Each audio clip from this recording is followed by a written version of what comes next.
What's up guys, my name is OhDough and today I have a video on an exotic Warpike in Dauntless, specifically the Godhand. Godhand is unique because it doesn't fire missiles, it fires a constant laser beam that actually ramps up in damage, which I didn't even know until very recently. But the way the unique effect works is that it channels a beam that deals increasing damage up to 200% while continuously hitting a part. It says target, it means part. If I read that I would assume it means like just hitting the behemoth, but it actually means a specific part. So if you're hitting the head and you stay on the head, you will ramp up to up to 200% damage, which is pretty insane with the right build. Which is just what we have today, folks. We have a really fun build that I like a lot, and the reason I like it is because it isn't the most insane, crazy damage you can get, but it's consistent damage. So let's go ahead and get into that. Since we already know what the weapon is, let's go and talk about the gear, and after that we'll get into the cells.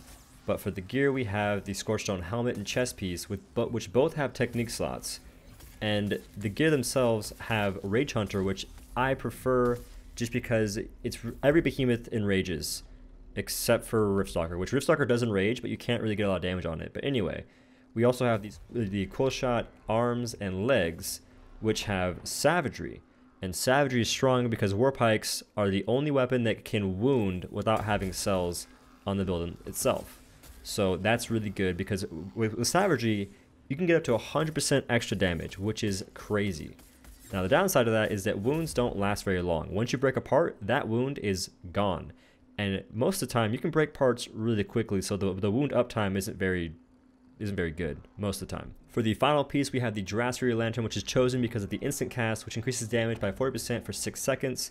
And the hold to cast is also very good because it's basically an electricity bolt that can be fired from a pretty far range, and that helps you out if you're using the Godhand, which, by the way, keep in mind, with the Godhand, you don't want to be too far away because then you will get fall-off damage, and it's not a fun time. So just try and stay at a medium range, like I would say around a repeater range, like the maximum DPS for a repeater, stay in that kind of range. Anyway, going into the cells, we have Rage Hunter and Savagery in the Godhand, Cunning in the headpiece, Predator in the chest and gloves, and in the feet, you can put whatever you want. You can put either Acidic or Cunning. It's up to you. If you want to wound faster and do less damage while you're wounding, do less part damage while you're wounding, run Acidic, because it'll basically mean that you can get faster uptime on wounds, and you'll contribute less to breaking the part, so Savagery will be more effective once it's wounded, because it'll last longer. The wound will last longer.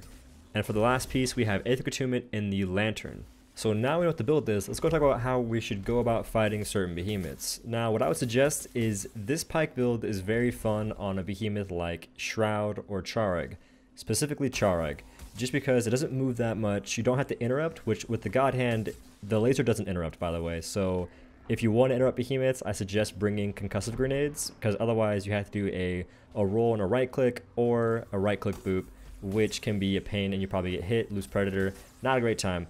You might not want to do that. Anyway, the way I suggest using this build is to first and foremost get a wound and store missiles or store lasers whenever you get enough energy to do so.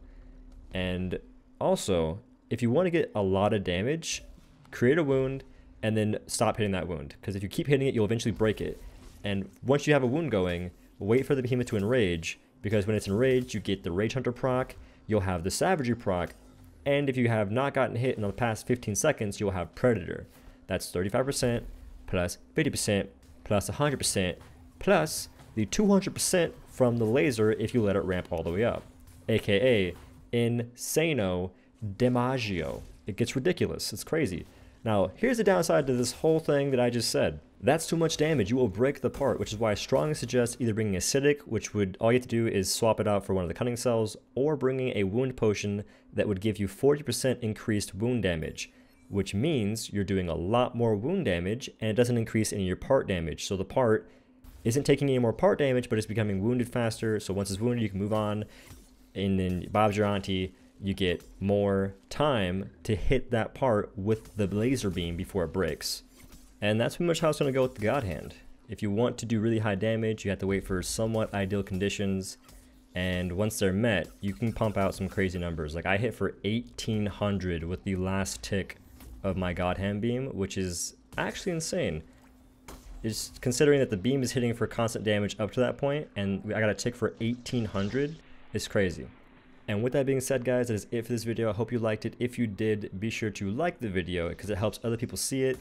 And if you want to see more videos like this one, be sure to subscribe to the channel for more Dauntless content. And again, guys, thank you for watching. I will see you in the next one.